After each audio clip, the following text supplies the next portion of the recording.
Hello les filles, j'espère que vous allez bien, bienvenue dans cette nouvelle vidéo. Je sais que ça fait très longtemps que j'ai pas filmé, mais là c'est bon, je suis de retour. Je croise les doigts pour vous sortir une vidéo par semaine, je ne vous promets rien, mais normalement on est sur une bonne lancée.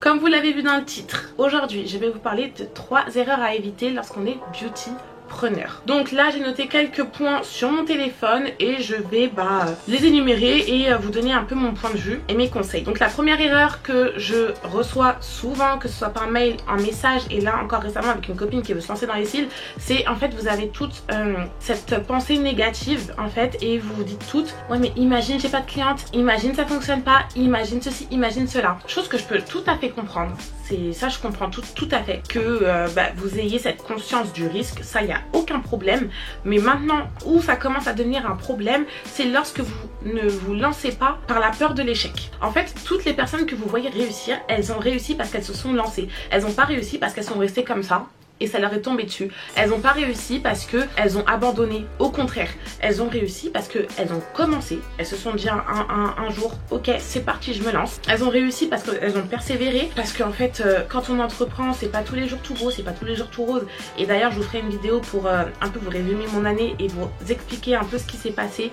J'ai eu beaucoup de moments de doute. J'ai même pensé, juste pensé à tout arrêter. Mais je l'ai pas fait. Je l'ai pas fait et Dieu merci parce que aujourd'hui, je regrette vraiment pas ce choix. Après moi je suis pas quelqu'un de nature qui abandonne facilement, mais bon bref ça c'est autre chose. En fait quand vous allez vous lancer dans ce nouveau monde qui est l'entrepreneuriat, que vous fassiez les ongles, les cils, les sourcils, peu importe, que vous soyez même coiffeuse ou peu importe, tant que vous êtes beautypreneur, cette vidéo vraiment s'adresse à vous. Quand vous allez vous lancer dedans en indépendant, donc c'est-à-dire à votre compte, ça va pas être facile. De toute façon, quand vous venez en formation ou quand vous m'envoyez un message en DM, moi je suis honnête avec vous, c'est pas facile, c'est vraiment pas facile. J'avais un cil dans l'œil. Ok, alors qu'est-ce que je disais Ayez cette conscience, c'est très bien de vous dire que ça va pas être facile, etc. Mais ça ne veut pas dire que c'est impossible. Vraiment, il n'y a aucun métier, enfin c'est très rare les métiers où il y a le risque zéro. De toute façon, on l'a vu pendant le Covid. On a tous notre degré de difficulté et ça, il faut l'accepter. Dans ce monde, rien n'est facile, rien n'est donné. C'est très rare que quelqu'un débarque et vous donne tout sur un plateau d'argent. Du coup, les filles, allez-y, allez-y. Si vous avez peur de l'échec, je vous jure que l'entrepreneuriat, ce n'est pas fait pour vous. Si vous voulez que tout vous soit mis sur un plateau et qu'on vous dise juste fais ci, fais ça, va là, etc. Et allez dans le salariat tout simplement. Il y a plein d'instituts qui recrutent des prothésistes ongulaires. D'ailleurs, si vous me suivez sur Instagram régulièrement, dès que je vois des annonces, je les poste parce que clairement, être entrepreneur, c'est pas pour tout le monde. En fait, c'est pas une fin en soi. Peut-être on en ferait un sujet de vidéo, mais je trouve que tout ce qui est métier de l'entrepreneuriat, etc. Un moment, bon là beaucoup moins, mais je trouve qu'à un moment, ça a été une grande mode, que tout le monde a commencé à se dire ouais en fait, si t'es salarié, t'as raté ta vie, alors que pas du tout, pas du tout. C'est vraiment pas fait pour tout le monde. Moi, dans mon profil personnellement, je ne suis pas faite pour être dans le domaine du salariat parce que je suis quelqu'un de très créatif, j'aime mon indépendance, j'aime créer, j'aime innover, j'aime prendre des risques, etc. Donc moi, l'entrepreneuriat, forcément, ça a toujours été quelque chose pour moi qui était logique et ça depuis mes années lycée, j'ai toujours dit que même avant, même collège, je ne me voyais pas du tout salarié. Alors que d'autres, oui, en fait, se plaisent parfaitement dans le salariat, gagnent parfaitement bien leur vie. Donc en fait, les filles, ne vous dites pas que si vous voulez bien gagner votre vie ou si vous voulez être au top, il faut forcément être auto-entrepreneur. Pas du tout. Pas du tout. Vous pouvez être salarié et c'est très bien comme ça. Vous pouvez clairement exceller dans votre domaine en étant salarié. Ça c'est une parenthèse que je voulais faire. Vous savez très bien que je parle beaucoup, du coup à tous les coups on s'éloigne du sujet. Et du coup qu'est-ce qu'on disait? Ok, oui. Donc la peur de l'échec, etc. c'est quelque chose qui est normal. Mais pour être honnête avec vous, dites-vous que toutes les personnes, comme je vous le disais tout à l'heure, toutes les personnes qui ont excellé, toutes les personnes que peut-être que c'est des personnes que vous suivez, qui vous inspirent, etc. Dites-vous qu'elles ont juste commencé et que c'était pas forcément parfait dès le départ, elles ont juste commencé et elles se sont juste accrochées. Dites-vous que l'échec en fait il est fondamental à la réussite. Je vais m'expliquer dans le sens où c'est en faisant des erreurs, en échouant justement que là on va se remettre en question, qu'on va réfléchir, qu'on va s'améliorer, ensuite qu'on va pouvoir exceller et réussir. Parce que s'il n'y a pas ce moment de down, ce moment où on échoue, ce moment où on doute, et ben en fait à quel moment vous voulez vous remettre en question. Ça me fait penser à un réel que j'ai vu il n'y a pas longtemps d'un homme, je sais pas c'est qui, je pourrais pas vous le citer, si je le retrouve peut-être que je le mettrai dans le lien. Donc c'est un monsieur qui disait que pour lui, entre l'ascension, donc quand on est au top de sa célébrité, et au plus bas, lui ce qu'il préférait c'était être au plus bas. Pourquoi? Pour la simple et bonne raison que quand tu es au plus bas, donc quand tu as connu des succès etc, et que là tu connais un échec, et bah tu te remets en question. Les gens sont crus avec toi, ils vont te dire clairement c'est comme si, c'est comme ça, là t'as merdé, là t'as bien fait, là c'est top, là c'est joli, là non. Les gens vont être honnêtes, ils vont vous le dire clairement. Alors que quand tu es au sommet, bah, les gens ils ont un peu plus du mal à venir te dire les choses, à venir te dire là tu fais mal les choses, là c'est ceci, là c'est cela. Du coup, quand tu es au sommet, quand tu es au top, tu n'as pas automatiquement ce truc de te dire il faut que je m'améliore, il faut que je me remette en question, il faut ceci, il faut cela, parce qu'en fait tu vas tout simplement te reposer sur tes acquis. Tu vas te dire bah je suis au top, je suis au top, je suis au top, je suis au top, et c'est tout. Alors que quand tu es au plus bas, tu vas te dire quoi? Ok, qu'est-ce que je peux faire pour m'améliorer? Qu'est-ce que je peux faire pour être meilleur? Qu'est-ce que je vais pouvoir apprendre? Qu'est-ce que je vais pouvoir ceci? Qu'est-ce que... En fait, tu es sans cesse dans la performance, tu veux sans cesse redoubler d'efforts, etc. Donc, d'un côté, et c'est comme ça que moi je vois les choses, pour moi l'échec n'est pas une fatalité. D'ailleurs, j'ai tout le temps, franchement, à chaque fois que je vais vous parler d'échecs, je vais vous mettre ma citation préférée, elle est juste derrière, vous la connaissez par cœur. Je ne perds jamais, soit je gagne, soit j'apprends. Et c'est ma citation préférée, je l'ai carrément encadrée chez moi. Vraiment, c'est une citation de Nelson Mandela qui m'inspire, mais quand je suis en down et que je tombe sur cette citation, je me dis ouais c'est vrai, allez c'est bon, arrête de chouiner, arrête d'être au bout de ta vie, ça sert à rien, reprends-toi, réfléchis à d'autres trucs, réfléchis à ceci, à cela et ça va aller. C'est peut-être bête, c'est peut-être un peu trop gnangnan, etc. Mais c'est la vérité, je vous cache pas que c'est vraiment la vérité. Cette citation, moi, elle me reste souvent dans la tête et elle m'aide vraiment à avancer parce que je suis un être humain. Je dis pas que j'ai full confiance en moi, pas du tout, ça c'est extrêmement faux. Je dis pas que je ne doute jamais, bien au contraire, je me remets énormément en question à chaque fois, mais je lâche pas. Au final je lâche pas et Dieu merci je ne lâche pas parce qu'aujourd'hui on est plus de 100 000 sur la chaîne, je sais pas si vous vous imaginez, et je m'y attendais pas parce que c'est juste un jour je me suis dit bon bah vas-y j'y vais, je fais ma chaîne, alors que ça faisait des années que je voulais me lancer sur YouTube, mais vraiment des années, et que j'osais pas, j'avais toujours des excuses, je remettais toujours à demain, et le confinement pour ma part ça m'a hyper aidé parce que pendant le confinement je me suis dit allez c'est bon j'y vais, de toute façon j'ai rien à foutre, de toute façon là au point où on en est, là j'ai plus d'excuses, je peux pas dire j'ai pas le temps, je travaille, non, là clairement on est enfermé, donc vas-y teste, on verra ce que ça donne. Je me suis pas posé 10 000 questions, j'ai pris mon iPhone, je suis avec mon iPhone, enfin pas celui-là, un ancien, je suis avec mon iPhone, j'ai pris mon iPhone, je me suis filmée, j'ai fait ma première vidéo et aujourd'hui c'est mon travail, ce qui est fou, mais... aujourd'hui voilà, YouTube ça fait partie de mon travail, c'est une plateforme que j'apprécie énormément, mais voilà, si je m'étais dit imagine la vidéo elle fonctionne pas etc, je dis pas que je me le suis pas dit, hein, je me le suis dit, mais ça n'a pas impacté le fait que je me suis quand même lancée. Donc c'est vraiment ça le message que j'aimerais vous faire passer. Pour la peur de l'échec, vraiment les filles, si vous voulez 2 fois plus de réussite, il vous faudra 2 fois plus de travail. Si vous voulez réussir tout simplement, il faudra juste commencer. Il faudra juste commencer et accepter l'échec, c'est pas une fin en soi. Je vous jure que c'est pas grave, c'est vraiment pas grave. Le deuxième point que j'ai noté, c'est que les infos ne viendront pas à vous. Arrêtez de demander les fournisseurs aux gens par exemple, allez chercher l'info par vous-même, c'est comme ça que vous allez devenir une vraie beauty runner. Soyez débrouillarde, n'attendez rien de personne. Donc sur ce point, je vais un peu prendre des pincettes parce que ça peut être peut-être mal interprété, mais je vais vous le dire tel que je le pense. Moi je suis quelqu'un, ça ne me dérange vraiment pas qu'on vienne me demander les fournisseurs, etc. Enfin, maintenant que je fais des formations, bah c'est pas que ça m'embête de donner, mais je me dis c'est pas cool pour les filles qui payent la formation, etc. Après en soi je donne quand même d'autres fournisseurs sur YouTube, etc. Je les cache pas, mais c'est vrai qu'en formation j'aime avoir quelques exclusivités pour les filles qui viennent se former avec moi. Ça c'est un point. Quand on vient me demander certains fournisseurs, ça me dérange pas, je donne, de toute façon vous le savez très bien, je parle avec plusieurs d'entre vous en DM, il n'y a aucun souci pour ça. Maintenant le problème c'est quand par exemple on vient me dire oh comment t'as fait ci, j'ai fait ça avec tel. Ok d'accord. Tu as pris quelle couleur? Par exemple avec mon branding, en fait ce que je fais l'animation de mes stories, etc. Quand on me demande où est-ce que tu l'as fait, je le dis, ça y a aucun problème. Je l'ai fait sur Canva. De toute façon, vous le savez, je le répète 1 million de fois. Je l'ai fait sur Canva. D'accord, mais tu as appris quelle couleur? Tu as appris quelle calligraphie? Tu as appris quel truc? Tu as appris en quelle dimension? Tu as appris en... Enfin, je sais pas si vous comprenez. Au final, en fait, les filles, où est votre identité? Vous pouvez vous inspirer. Ça, c'est tout à fait normal. Tout le monde s'inspire.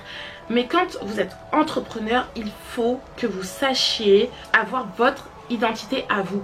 Même si quelque chose vous plaît chez quelqu'un, prenez ce que vous avez à prendre, mais ajoutez votre touche. On ne peut pas toutes se retrouver avec du copier-coller. Au final, en fait, à quoi bon en fait? À quoi bon? Moi, je fais des choses qui me ressemblent, je fais des choses que j'aime, etc. Après, oui, ça, je l'entends qu'on n'est pas toutes créatives, etc.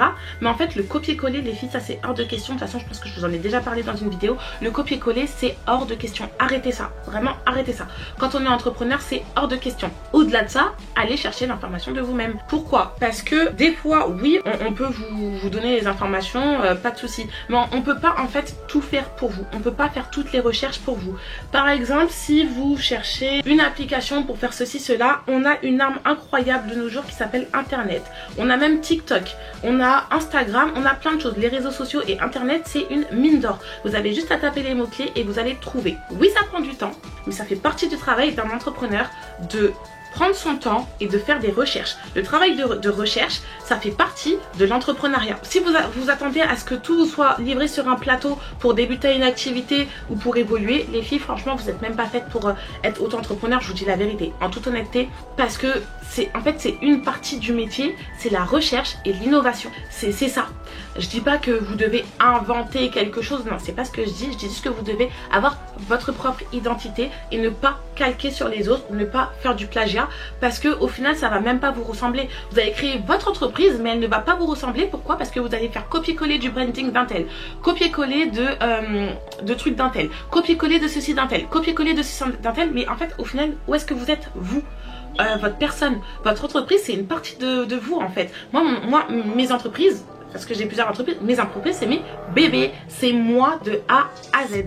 Si j'aime bien quelque chose chez la concurrence ou chez X, Y, Z, je prends cette chose et je la remixe à ma sauce. Au final, c'est ma chose. C'est pas je prends tel quel et je le fous et voilà, c'est fini et je mets mon nom par-dessus. Non, pas du tout. Les logos, moi je fais appel à une graphiste. Donc ma graphiste, elle me fait mes logos. Je mets là, le dernier logo que j'ai fait avec elle, on a mis 1 mois à faire le logo. Pourquoi? Parce que je lui ai envoyé mes inspirations, donc des inspirations de logos qui existaient déjà, d'autres marques. Je lui ai envoyé mes inspirations, donc des logos que j'aimais. J'ai envoyé une palette de couleurs, j'ai envoyé ceci, cela, j'ai envoyé plein de choses pour qu'elle puisse justement, avec toutes les idées que j'aime, créer quelque chose qui me ressemble à moi et qui est à moi. Je me suis pas contentée de prendre un logo déjà fait de quelqu'un et de faire copier-coller, juste mettre mon prénom. Déjà ça m'aurait coûté moins cher, déjà pour commencer, et ça m'aurait pris moins de temps.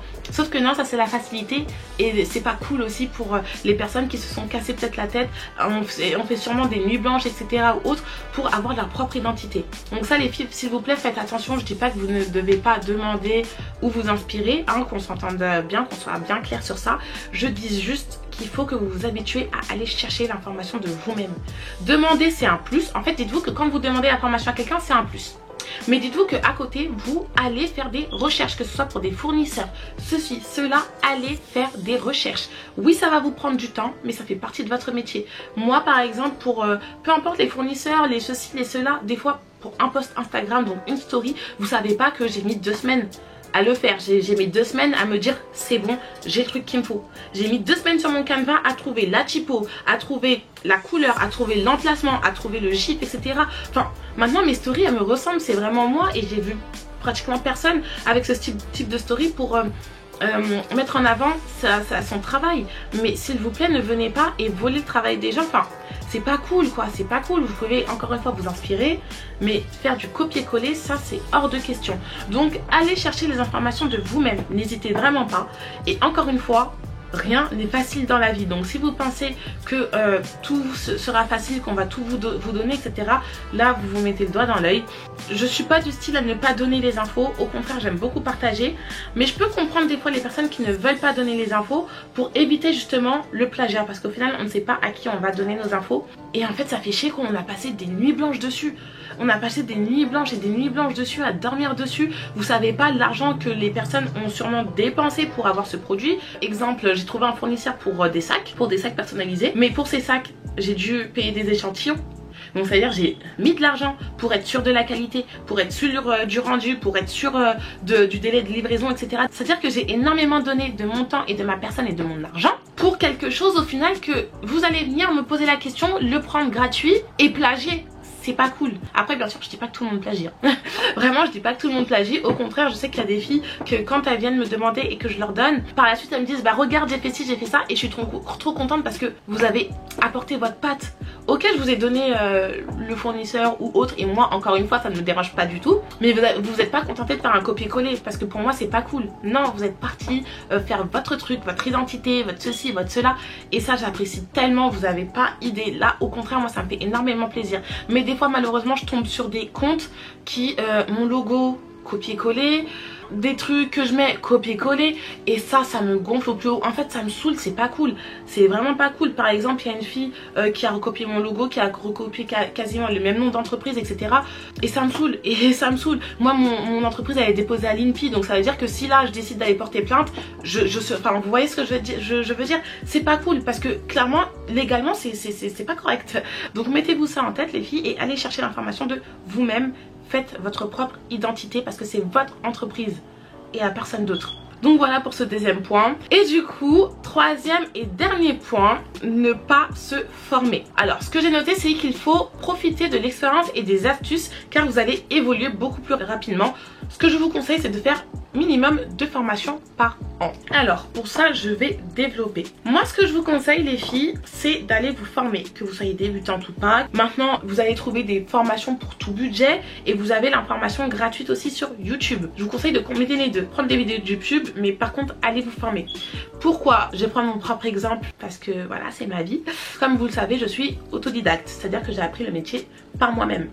Sauf que lorsqu'on est autodidacte on n'a personne pour nous dire ça c'est bon, ça c'est pas bon. Donc on est là, on patauge et on essaye un moment de s'agripper à quelque chose et de trouver la bonne sortie, la bonne issue. Mais ça prend du temps. Actuellement quand je regarde un peu mon parcours, je me dis ouais j'aurais peut-être dû aller me former plus tôt parce que j'ai quand même attendu 2 ans, 1 an et demi, 2 ans avant d'aller me former.